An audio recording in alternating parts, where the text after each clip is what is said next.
Hello and welcome back to another episode of The Distinguished Geek. My name is Alex. So I was watching Event Horizon last night. A great film. It's one of those films that whenever it's on television, regardless to whichever point it is at, when I switch over to the channel, I'll be watching it without fail. Another one's actually Hot Fuzz, and it made me think of my favourite alien invasion movies. Well, more so my top 5. No idea why I thought of an alien invasion, as Event Horizon isn't an alien invasion movie as such. Must have been the science fiction element of it. Emphasis on fiction, by the way. So I thought, why not compile them on here and see if you agree with me? Sound like a plan? Groovy. Roll titles.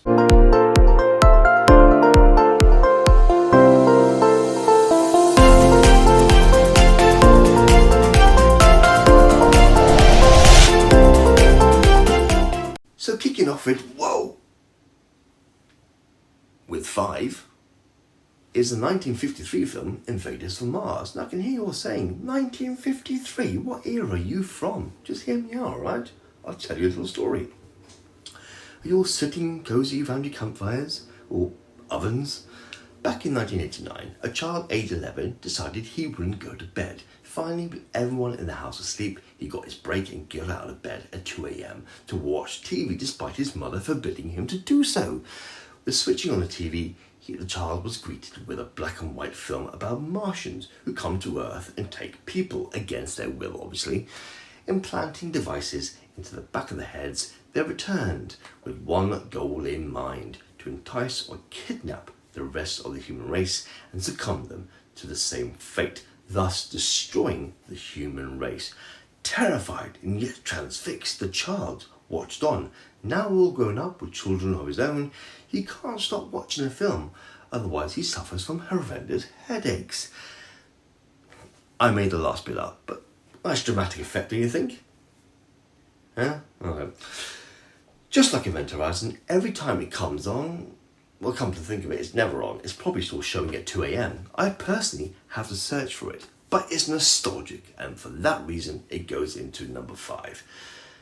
That was quite long-winded, wasn't it? At number 4 is the 1988 John Carpenter's film, They Live. Now, I know the whole alien living among us unnoticed storyline is very popular, with the likes of Men in Black, The Invaders, and the invasion of the Body Snatchers. But I just love the concept of how a special pair of sunglasses lets you see the skull-faced aliens among the everyday population of planet Earth, and the subliminal messages and slogans hidden in the government and the media advertisements, only to be truly translated while wearing one of these sunglasses, with the black comedy-esque, if it wasn't intended to be so, embedded with the storyline of a drifter stumbling across the hidden truth and how it impacts his life and the lives of these aliens hiding in plain sight. Definitely a great, easy film to watch. At number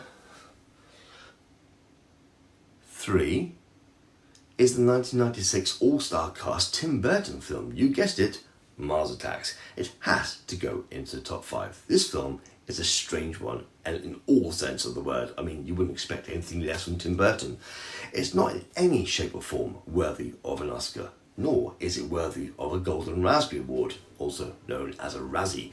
You ask 100 people what kind of film Mars Attacks is, and you'll get a mixed bag, from horror to a comedy or just plain good old sci-fi. At the end of the day, it's a fantastic concept, a cross between the cartoonish Martian hype during the 1940s and the 50s, which was sparked by the famous 1938 Orson Welles radio play War of the Worlds, and the modern day take on the doomsday, with the world leaders coming together and the businessmen who think money is the answer to solve this crisis. And a bit of goofiness thrown into the mix. Simply a non-thinker. Just sit back and waste almost 2 hours of your life watching pure entertainment. At number 2, I'm getting better at this, is the 1982 John Carpenter's film, The Thing, the best era for horror and gore, with the likes of the 1978 Dawn of the Dead, the 1985 Day of the Dead, and the 1974 Chainsaw Massacre, just some of the examples.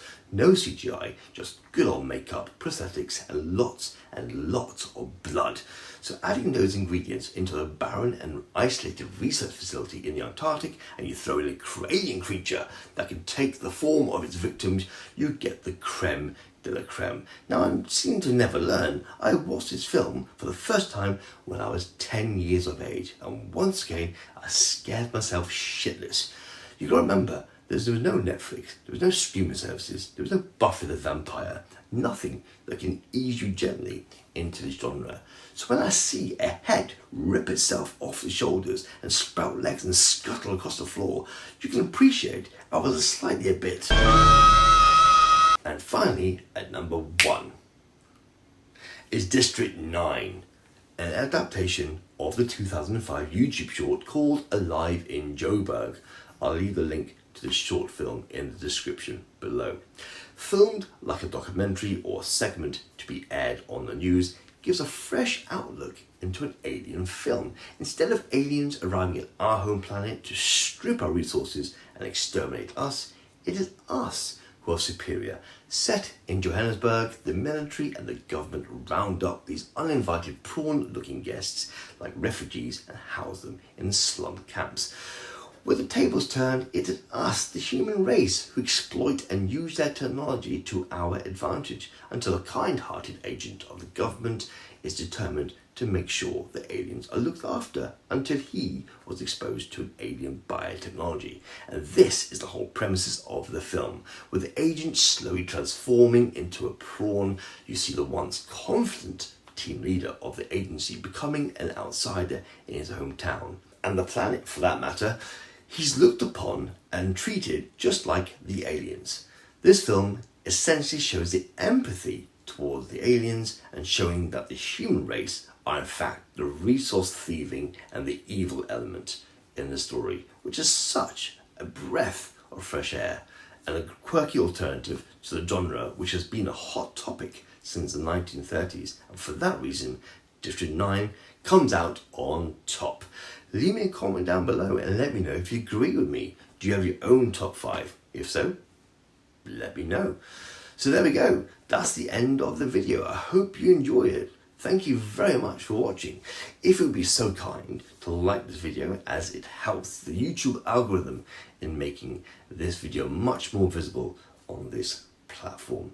If you enjoy watching this video, then please consider subscribing and don't forget to hit that notification bell so you don't miss any upcoming videos.